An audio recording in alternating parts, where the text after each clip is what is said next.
Saatnya Anda menyaksikan Kompas Bisnis, saudara, bersama saya Yan Rahman. Dan yang dibahas di Kompas Bisnis hari ini, yaitu yang satu ini, ada di belakang saya judulnya, ekspor sumber daya alam satu pintu tetap lanjut, pasar saham kena prank. Kenapa kena prank? Karena pada perdagangan Jumat pekan lalu, IHSG naik ke zona hijau sebesar 1,10% yang dikerek oleh sektor komoditas terutama batu bara.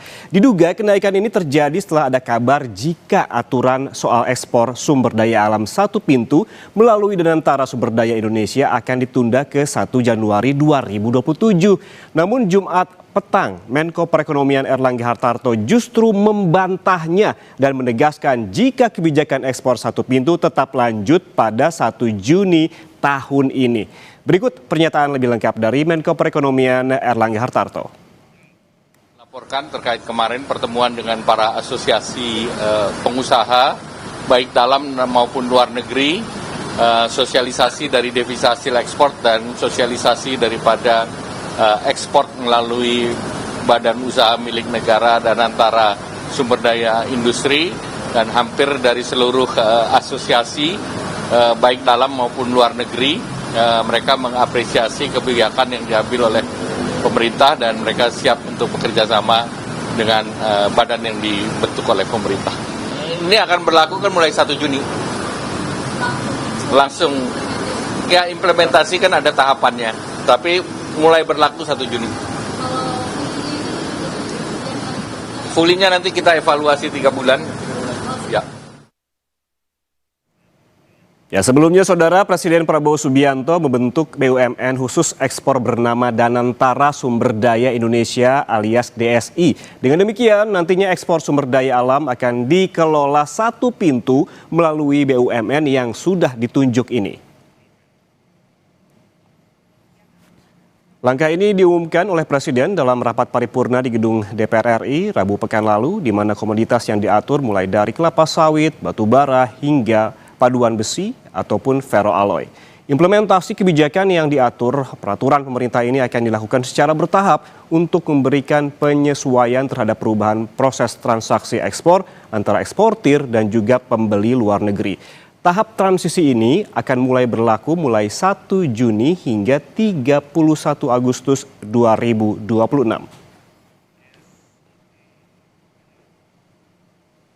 Untuk itu, untuk mencapai tujuan bernegara kita, hari ini pemerintah Republik Indonesia yang saya pimpin menerbitkan peraturan pemerintah tentang tata kelola ekspor komoditas sumber daya alam. Penerbitan peraturan pemerintah ini adalah langkah strategis untuk memperkuat tata kelola ekspor komoditas sumber daya alam kita. Penjualan semua hasil sumber daya alam kita mulai dengan minyak kelapa sawit, batu bara, dan paduan besi, ferroalloys. Kita wajibkan harus dilakukan penjualannya melalui BUMN yang ditunjuk oleh pemerintah Republik Indonesia sebagai pengekspor tunggal. Dalam artian hasil dari setiap penjualan ekspor akan diteruskan oleh BUMN yang ditunjuk oleh pemerintah kepada pelaku usaha pengelola kegiatan tersebut. Ini bisa dikatakan sebagai marketing facility. Tujuan utama kebijakan ini adalah memperkuat pengawasan dan monitoring serta memberantas praktek kurang bayar, under invoicing, praktek pemindahan harga, transfer pricing, dan pelarian devisa hasil ekspor. Jadi sudah jelas ya saudara, kalau kebijakan ini tetap berjalan secara bertahap mulai 1 Juni nanti. Lalu komoditas apa saja yang jadi fokus kebijakan? Kita lihat ke data berikutnya.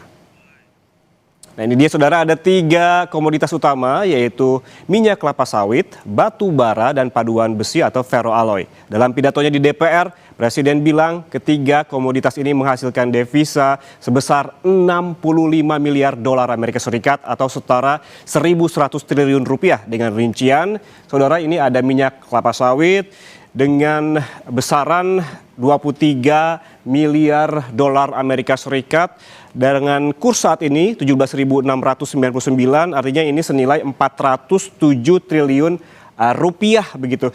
Kalau kita lihat juga di batu bara ini 30 miliar dolar Amerika Serikat atau jika dirupiahkan ini sebesar 530 triliun rupiah. Sementara paduan besi atau ferroalloy ini di kisaran 12 hingga 16 miliar dolar Amerika Serikat atau kalau dirupiahkan menjadi 212 hingga 283 triliun rupiah.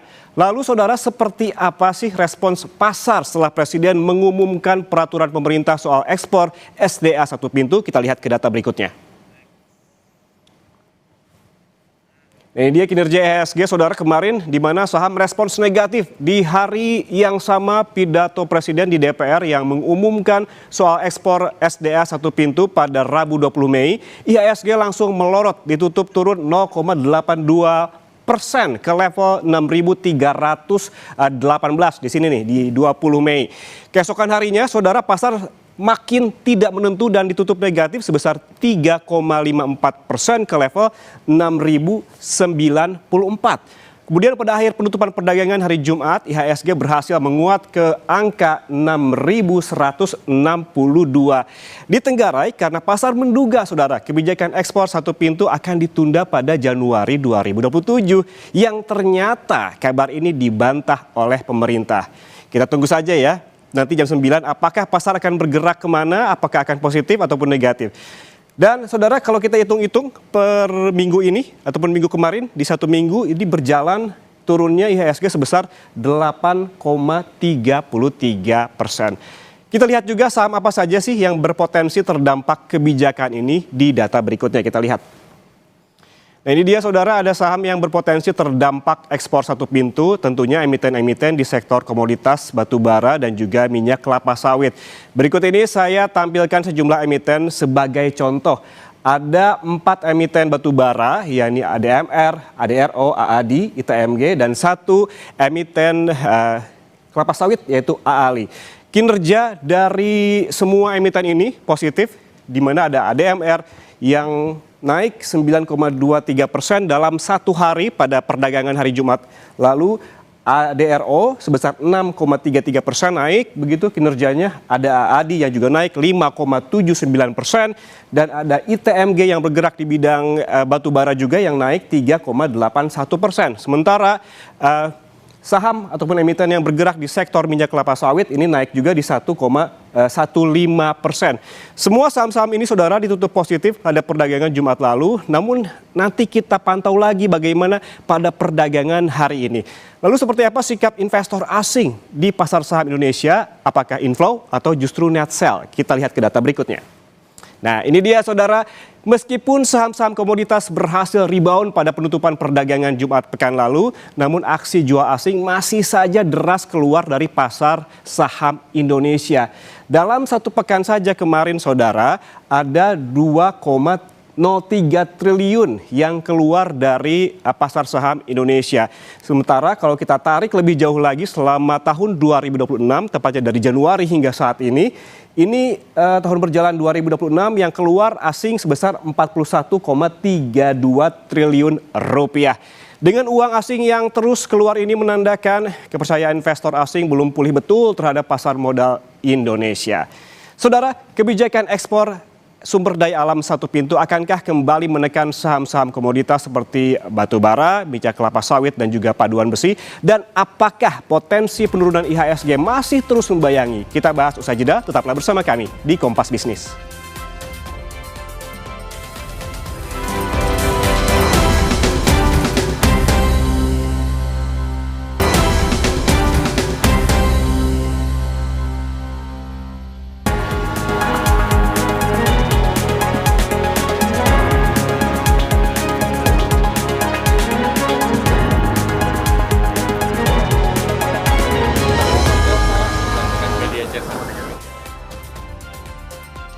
Saudara, kebijakan ekspor sumber daya alam satu pintu akankah kembali menekan saham-saham komoditas seperti batu bara, minyak kelapa sawit, dan paduan besi atau ferroalloy?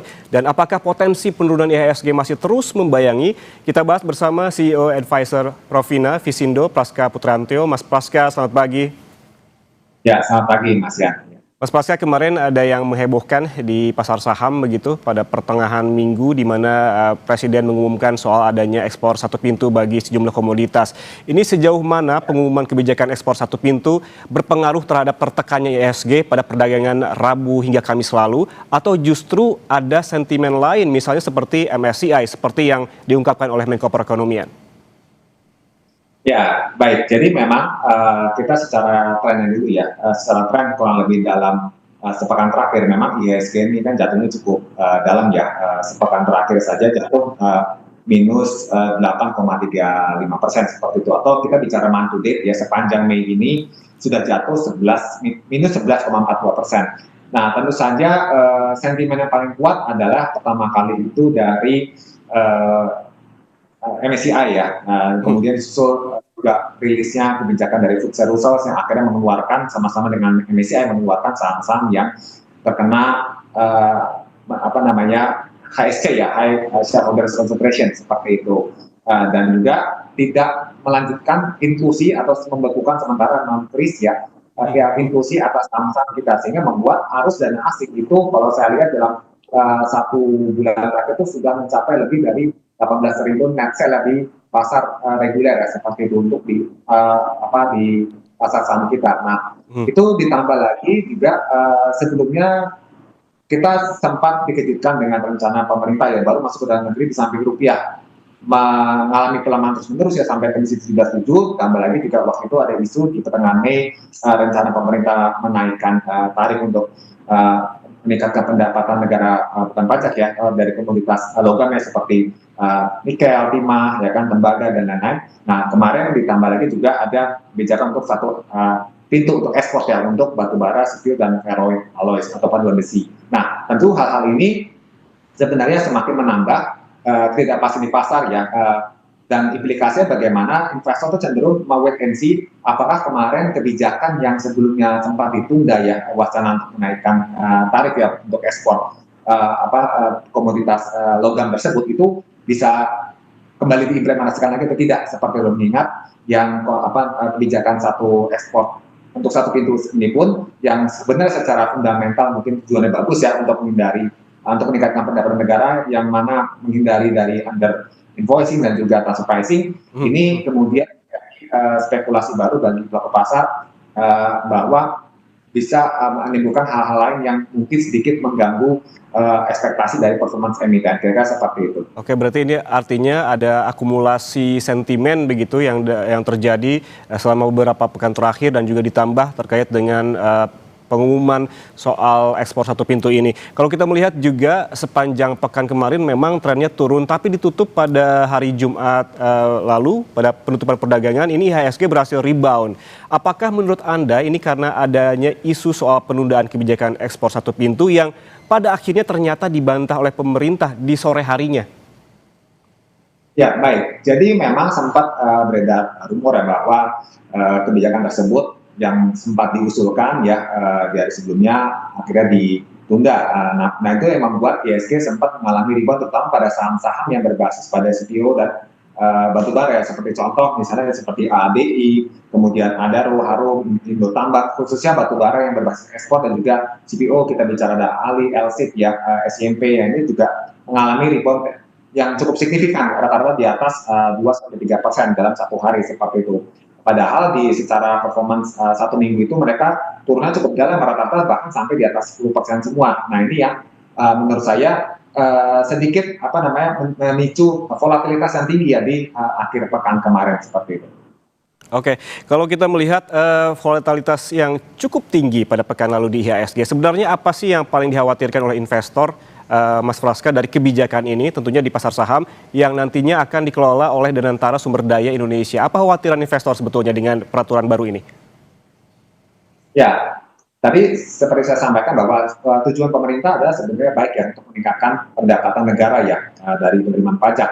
Namun dari sisi investor melihatnya untuk dalam jangka pendek dan mungkin di tengah ketidakpastian ya, adalah melihat apakah kebijakan tersebut ini menimbulkan tantangan baru lagi, terutama untuk masalah birokrasi dan juga fleksibilitas untuk melakukan transaksi ya kan, untuk transaksi ekspor impor yang tadi ya bisa langsung menjadi satu pintu dan sebagainya. Jadi memang secara plan pemerintah kan juga dibagi menjadi 3 tahap ya. Jadi ada tahap masa transisi ya dari tanggal 1 Juni sampai 31 Agustus, kemudian benar full sampai efektif itu nanti di 1 Januari 2027. Nah, tentu saja hal-hal penyesuaian sini yang menurut saya sudah cukup sesuai ya, sehingga para pelaku bisnis bisa diajak diskusi ya mengenai tata cara dan implementasinya, sehingga bisa meyakinkan apakah ini benar-benar efektif atau ada tantangan-tantangan baru lagi ke depan. Nah, ini yang pasar sebenarnya masih menunggu bagaimana sih mekanisme implementasinya, dan apakah ini cenderung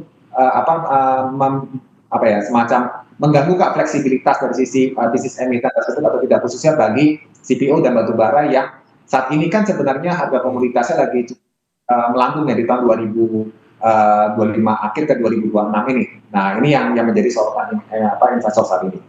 Oke, artinya investor ini masih menunggu juga bagaimana pergerakan, termasuk juga yang membuat harap-harap cemas adalah Mas Praska, adalah pergerakan IHSG hari ini. Saya pantau hari ini Mas Praska pada pembukaan jam 9, ini IHSG terpantau positif naik di 0,50% di level 6.190. Kalau kita melihat ini, bagaimana sih proyeksi Anda secara jangka pendek setelah adanya kebijakan ekspor satu pintu ini tetap lanjut?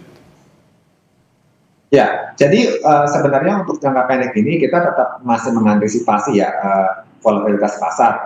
Pembukaan hari ini dibuka positif karena melihat dari sisi sentimen Asia, bursa Asia dibuka lonjak semua karena rencana pembukaan Strait Hormuz ya. Jadi potensi tercapai kesepakatan damai antara Amerika Serikat dengan Iran yang membuat harga minyak jatuh, sehingga harga saham kembali bullish karena ekspektasi berkurangnya tekanan dari harga minyak. Namun di tengah rencana pemerintah yang kembali tetap melanjutkan kebijakan satu pintu, ini yang menurut saya sedikit mempengaruhi pergerakan market kita, tidak bisa sebullish bursa saham di luar ya, di bursa Asia, dan saya perkirakan akan memiliki support bawah di level 5.908 yang terjadi bahkan hari ini, dan resistennya bergerak sampai di level 6.660-an seperti itu. Nah, ini yang menurut saya menjadi level posisi IHSG hari ini, dan tetap kebijakan satu pintu tersebut membuat investor perlu mencermati lebih dalam lagi mekanismenya, terutama di masa transisi yang akan dilakukan di tanggal 1 Juni sampai 31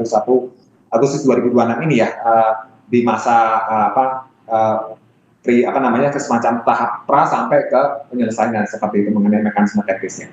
Begitu, Mas Yan. Oke, Mas Praska, kita pantau juga selain IHSG, sejauh ini sejumlah emiten batubara dan juga CPO terpantau rebound setelah sempat terkoreksi dalam. Bisa ditampilkan di layar di mana kinerja saham-saham yang terdampak, begitu kemungkinan berpotensi terdampak adanya ekspor satu pintu, di mana apakah menurut Anda yang terpengaruh ini hanya emiten-emiten 3 komoditas yang disebutkan oleh pemerintah, atau secara general sektor tambang ini berpotensi juga membebani IHSG? Kita lihat bahwa ada ADMR yang naik 9%-an, ada Adaro juga naik 6,33%, AADI naik 5,79%, ITMG 3,81%, dan AALI naik 1,15% yang bergerak di bidang sawit begitu. Kalau kita melihat pergerakannya di Jumat lalu, ini emiten-emiten batubara naik, kelapa sawit juga naik. Apakah jika memang tetap dilanjutkan kebijakan ekspor satu pintu, apakah hanya berpengaruh terhadap emiten-emiten 3 komoditas ini, ataukah justru berpotensi ataupun tidak menutup kemungkinan komoditas lainnya juga akan diatur dalam ekspor satu pintu dan membebani IHSG juga? Ya, baik. Jadi dalam hal efektif diberlakukan ya dari tanggal 1 Juni nanti sampai 31 ya, meskipun itu masih dalam tahap pre-clearance sampai post-clearance ya, tadi secara mekanisme teknisnya untuk kontrak dan sebagainya. Tapi tentu saja ini menimbulkan semacam wait and see bagi investor ya, kalau pandangan saya. Terhadap bagaimana dengan komoditas yang lainnya seperti itu, apalagi kemarin kan yang sudah saya sampaikan sebelum bahwa pemerintah sempat sebelumnya mengkaji akan menyesuaikan tarif untuk tambang komoditas logam ya, di tengah meningkatnya harga komoditas logam di pasar nasional, khususnya di timah, emas, sampai tembaga ya. Itu yang pemerintah ingin meningkatkan pendapatan dari non pajak seperti itu. Yang tadi ditunda mungkin menjadi pertanyaan lagi, apakah itu juga akan ikutan juga diberlakukan, sehingga investor tentu saja akan cenderung bersikap netral to underweight ya menurut saya ke saham-saham yang berbasis pada komoditas logam dan juga CPO dan batubara seperti itu, sampai mekanismenya clear dan impact-nya pada emiten seperti apa, baru mungkin investor akan kembali bisa mencermati untuk momentum jangka panjang. Karena sebagai catatan bahwa kalau saya cermati dalam 10 tahun terakhir memang komoditas itu kan cukup fluktuatif ya Mas Yan ya, tapi secara kan dalam 10 tahun terakhir mau CPO maupun batubara ya, mau emiten yang besar, sedang maupun yang kecil itu mampu mencatatkan pertumbuhan perusahaan company in long term growth-nya ya. Jadi mungkin karena dasar tersebut, jadi kita melihat sebenarnya komoditas ini cukup menjanjikan, sehingga pemerintah ingin mencoba kayak semacam menyelaraskan ya antara penerimaan negara dengan peningkatan bisnis perusahaan seperti itu. Oke, yang juga jadi pertanyaan nih Mas Praska, tadi kita lihat IHSG rebound di hari Jumat, saham-saham batubara dan juga CPO juga rebound pada hari Jumat lalu. Mengapa hal ini tidak disertai dengan inflow asing? Terpantau dalam satu hari saja asing keluar sebesar 2 triliun lebih. Kita jangan jauh-jauh ngomong ke year to date ya, sehari itu saja asing sudah keluar lebih dari 2 triliun Mas Praska. Ya baik, jadi gini, investor asing ini yang memang agak unik kalau kita sedikit kaitkan dengan kebijakan satu pintu. Justru asing tidak terlalu banyak masif selling ya di saham-saham CPO dan batubara, termasuk saham-saham logam ya. Justru investor asing itu kemarin masih banyak net sell itu masih menyasar pada saham-saham perbankan, diantara seperti BCA, Mandiri ya. Kemarin kan asing net sell sekitar 1,4 triliun di pasar reguler ya per Jumat kemarin, itu menyasar ke saham BCA, Mandiri ya, dan juga TPIA dan Aman Mineral seperti itu. Namun untuk yang net buy-nya justru menyasar ke saham-saham yang sifatnya adalah berbasis logam ya, seperti MDK dan juga TINS plus INCO ya. Jadi memang bisa dikatakan secara jumlah masih tentu saja lebih banyak yang net sell, tapi lebih banyak masih menekan saham-saham perbankan, karena menurut saya sentimen MSCI dan food service tersebut yang membekukan ya, masih melanjutkan pembekuan, belum menambahkan saham-saham kita, itu masih yang cukup dominan membuat asing melakukan rebalancing di luar, sehingga membuat dana asing cenderung keluar dulu sementara seperti itu. Berarti artinya sekarang secara general bisa kita simpulkan bahwa investor dalam negeri termasuk juga retail ini masih harus mencermati lebih dalam terkait dengan emiten-emiten yang masuk ke dalam kategori ekspor satu pintu. Tadi ada batubara, ada juga CPO dan juga ferroalloy, dan kemudian juga masih tampak adanya wait and see, dan kita lihat juga pantau bagaimana pergerakan dari IHSG secara jangka pendek maupun jangka panjang. Terima kasih CEO Advisor Provina Visindo Praska Putrantio atas penjelasannya di Kompas Bisnis hari ini. Sehat selalu Mas. Terima kasih, selamat pagi Mas Yan. Saudara, kita ke informasi selanjutnya. Bank Indonesia memutuskan untuk menaikkan BI rate sebesar 50 BPS menjadi 5,25%. Langkah ini diambil untuk memperkuat stabilisasi nilai tukar rupiah dari dampak tingginya gejolak global akibat perang di Timur Tengah.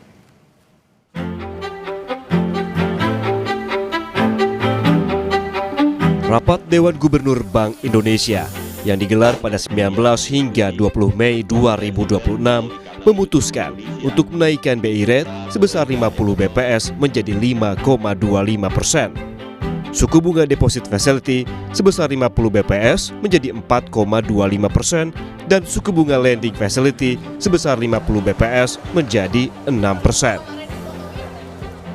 Rapat Dewan Gubernur Bank Indonesia pada tanggal 19 dan 20 Mei 2026 memutuskan untuk menaikkan BI rate sebesar 50 basis point menjadi 5,25%, suku bunga deposit facility naik sebesar 50 basis point menjadi 4,25%, dan suku bunga lending facility naik sebesar 50 basis point menjadi 6%. Kenaikan ini sebagai langkah lanjutan untuk memperkuat stabilisasi nilai tukar rupiah dari dampak tingginya gejolak global akibat perang di Timur Tengah, serta sebagai langkah preemptif untuk menjaga inflasi pada tahun 2026 dan 2027 agar tetap berada dalam kisaran sasaran 2,5 plus minus 1% yang ditetapkan pemerintah. Keputusan ini sejalan dengan fokus kebijakan moneter pada 2026 pada stabilitas, pro-stability, untuk memperkuat ketahanan eksternal ekonomi Indonesia dari dampak global. Bank Indonesia terus memperkuat kebijakan stabilisasi nilai tukar rupiah dengan berbagai instrumen untuk memitigasi dan merespons gejolak global di tengah tingginya permintaan musiman falas domestik. Intervensi valuta asing terus ditingkatkan, baik melalui intervensi di pasar NDF luar negeri maupun transaksi spot dan DNDF di pasar dalam negeri.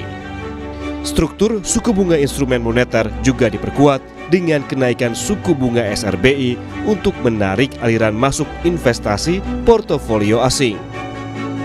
Bank Indonesia juga memperkuat kebijakan transaksi pasar falas, antara lain melalui penyesuaian threshold beli tunai falas terhadap rupiah tanpa underlying menjadi 25.000 USD per pelaku per bulan mulai Juni 2026. Dan perluasan keikutsertaan perbankan dalam transaksi offshore NDF jual falas terhadap rupiah di pasar luar negeri. Nilai tukar rupiah pada 19 Mei 2026 tercatat sebesar 17.700 per dolar AS atau melemah 2,20% PTP dibandingkan dengan level akhir April 2026. Kedepan, Bank Indonesia meyakini nilai tukar rupiah akan stabil dan cenderung menguat, didukung oleh komitmen Bank Indonesia serta imbal hasil yang menarik dan prospek pertumbuhan ekonomi Indonesia yang tetap baik. Bank Indonesia juga memperkuat koordinasi kebijakan dengan pemerintah, termasuk sinergi yang erat antara kebijakan moneter dengan kebijakan fiskal untuk bersama menjaga stabilitas dan mendorong pertumbuhan ekonomi. Sinergi kebijakan dengan Komite Stabilitas Sistem Keuangan KSSK juga dipererat, terutama mendorong pembiayaan bagi program Astacita pemerintah. Tim Liputan, Kompas TV. Saudara jangan kemana-mana karena selesai jeda, Sapa Indonesia Pagi akan kembali untuk Anda dengan sejumlah informasi lainnya. Di antaranya pasangan pengantin melapor ke polisi atas dugaan penipuan wedding organizer di Jakarta Timur yang tidak menyediakan seluruh kebutuhan pernikahan. Korban mengaku merugi hingga 85 juta rupiah.